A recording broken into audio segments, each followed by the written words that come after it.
Greetings, folks, and welcome to another edition of History Up Close, sponsored by the Naval Aviation Museum Foundation and brought to you by Hellcat Productions. Today, we're here to talk about the P-40 and answer the long-burning question why an Army Air Corps airplane is in the National Naval Aviation Museum. And today, we have our historian, Hill Goodspeed, to tell us about the P-40 and the Flying Tigers. Hill, take it away. Well, thank you very much, Captain Gillum, and welcome to our Facebook Live audience for another edition of History Up Close. And I'll get to answering that question in a moment as to why we have an Army Air Forces aircraft here in the museum. But let me talk a little bit first about the P-40. The P-40, if you look back at World War II history, it was one of the most widely produced aircraft of the war. There were about 14,000 of these aircraft built in various versions, and they were used by the air forces of 28 different countries. So this is an airplane that had a truly global reach. What was interesting about it was produced in a number of versions, as I said, and so each of them had different nicknames. So the aircraft was known as a Tomahawk, it was also called a Warhawk, and also called a Kitty Hawk, depending on what version it was or what nation in which it served. And the history of the particular airplane, the first trials for the P-40, which was manufactured by Curtiss Wright, occurred at Wright Field, now Wright-Patterson Air Force Base, in May of 1939. And this particular version, the P-40B, it first flew in 1941. But the P-40 was really involved in a number of actions in the early part of World War II and really throughout the war. It served in the Middle East, in North Africa, in the South Pacific, in the Aleutian Islands. When you've studied Pearl Harbor, you may have read or seen that there were some Army Air Forces aircraft that got airborne to actually combat the attacking Japanese aircraft. And the P-40 was one of those aircraft. It flew in the Philippines. It flew with the 99th Pursuit Squadron, later the 99th Fighter Squadron, which was a unit of the famed Tuskegee Airmen. But I'm going to tell you about a unique unit, perhaps the most famous unit to fly the P-40, and their squadron insignia actually is right over my right shoulder. They were the Flying Tigers of the American Volunteer Group. That insignia was actually designed by the Walt Disney Company. During the war, Disney put his illustrators to work designing numerous squadron insignias that appeared all over the globe. But the one for the Flying Tigers was one of the most famous, and it was because of their accomplishments in the early stages of World War II over in the Far East. We're going to get up now and head over to our newly created exhibit on the American Volunteer Group. Well, the story about how the Flying Tigers were formed goes back to 1941, and if you look back in history during that time, the Japanese were heavily engaged in China, and Chiang Kai-shek needed assistance from other nations to combat the Japanese. And of course, the United States had not entered World War II and was a neutral country. So this plan that was hatched went all the way to the highest levels of the U.S. government, really all the way to the White House and approval by Franklin D. Roosevelt himself. And the idea was for the Chinese government to pay a pretty exorbitant sum of money to procure aircraft and the services of American pilots to fly overseas in China to help against the Japanese. And the way it would work would be that money would be provided to a company called the Central Aircraft Manufacturing Corporation, or CAMCO for short. And CAMCO was given permission to procure aircraft. They procured P-40B Tomahawk fighters that had originally been destined for transfer to the United Kingdom. And then they were given permission to recruit personnel from the ranks of the U.S. military and also civilian entities, and that included both pilots and also ground support personnel. And all of this operation was going to be put under the command of a gentleman named Claire Chennault, who was an interesting individual. He was born in Louisiana and had been an Army Air Corps pilot. He was actually a stunt pilot in the interwar years, sort of a forerunner of what the Air Force has in the Thunderbirds and the Navy has in the modern Blue Angels. And he resigned his commission, ended up going overseas to China, where he was actually made a part of the Chinese military. and he was going to be in charge of this group of recruited individuals from the U.S. military. And Chenault, in addition to Chenault, there were other individuals who were associated with Camco that were given permission to recruit around the United States and focusing on military bases. And they went and they had a pretty good sales pitch. One was the chance for adventure. The coverage of the war in China was one that was all over U.S. headlines and in the newspapers, and there was a great affinity for the heroic effort of the Chinese fighting against the Japanese. But the second element of what Camco was offering was a real seller for junior officers and enlisted personnel, and that was the pay. They would be paid a higher salary than they were receiving in the military, and they would receive bonuses for the number of enemy aircraft they destroyed. So these young aviators who, and ground support personnel who were making military salaries had a chance to make an astronomical amount of money. But they would be quick to tell you it wasn't just the money that drew them over to fight in China. It was certainly a desire. They'd grown up in the late 30s reading about the headlines of Japanese forces and German forces and Italian forces conquering elements around the world or conquering other countries around the world, and they wanted to do their part. So combined with the two, that was the offer that was made to these young pilots, and a lot of them took it. One of them, probably the most famous one to accept the offer, was a young first lieutenant who was stationed here at NAS Pensacola. He was a Marine, and he was a flight instructor, and his name was Gregory Boynton. He was not yet known by the nickname of Pappy. And he was recruited at a hotel downtown, no longer there, a very famous hotel called the Hotel San Carlos.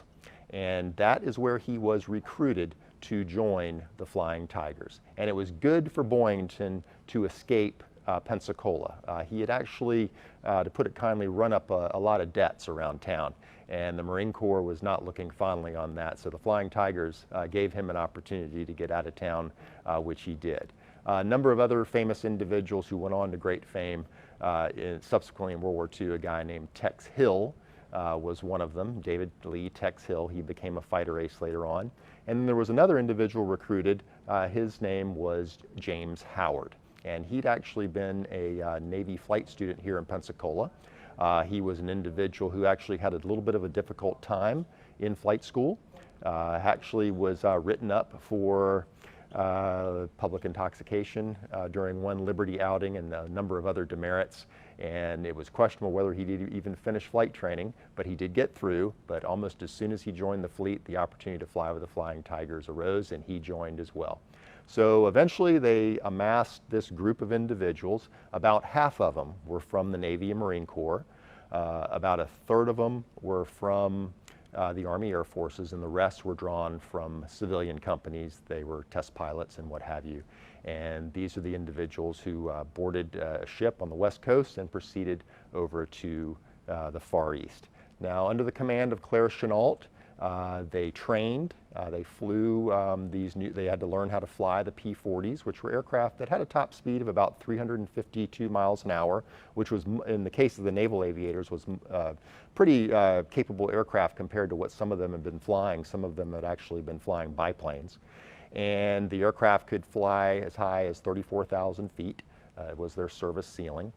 They had a blend of offensive firepower in the form of 30 caliber and 50 caliber machine guns, and those were located in the wings and also in the engine cowling forward of the cockpit. And so that was their offensive firepower. And they had to learn when they got overseas the various tactics that were involved in combating the Japanese. And they operated from a number of bases in the Far East, operated from Rangoon, Burma, Kunming, China, and they helped to defend the Burma Road, which was a vital transportation and logistics network in the CBI, is what they called the China-Burma-India Theater. And their first combat actually came after the Japanese attacked Pearl Harbor. First combat was in late December of 1941, and they actually flew as the American Volunteer Group until they were disbanded on Independence Day, 1942. They shot down over 200 Japanese aircraft, received credit for shooting down over 200, credit for also destroying over 60 of them on the ground. And there were a number of, as I said, a number of very capable pilots who became aces. That's shooting down 5 or more enemy aircraft in air-to-air combat. And there were casualties with the AVG, but their successes were a lot more prevalent than the Japanese getting the better of them. And when they were disbanded, the pilots, since they were private contractors, they had the ability to do a number of things. Some of them were recruited to stay in the China-Burma-India theater and fly for the 23rd Fighter Group, which was part of the 14th Air Force that Claire Chennault became a part of because he re-entered the Army Air Forces. And the 23rd Fighter Group actually adopted the nickname Flying Tigers. So a lot of times up flying in the European theater of operations, and he was the only Army Air Forces fighter pilot in the ETO to receive the Medal of Honor. So those were 2 of the individuals who were awarded the nation's highest decoration for valor. And they had had time in the Flying Tigers. Really their first combat action had been as members of the Flying Tigers. And one thing notable about the Flying Tigers, and one thing they introduced to the U.S. military, was the most visible aspect of their operations, which was the painting of the noses or the cowlings of their aircraft. So we'll walk around and finish off our discussion talking about how they got the shark mouth design for their P-40s. Well, the most famous and most visible aspect of the P-40s flown by the Flying Tigers was the shark mouth.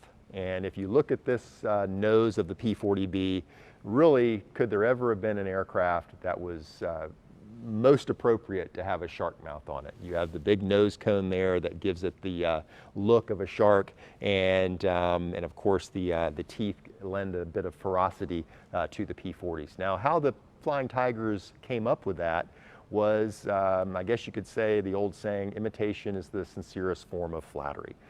They were looking through a magazine and saw a Royal Air Force squadron in North Africa have the shark mouth design on their aircraft.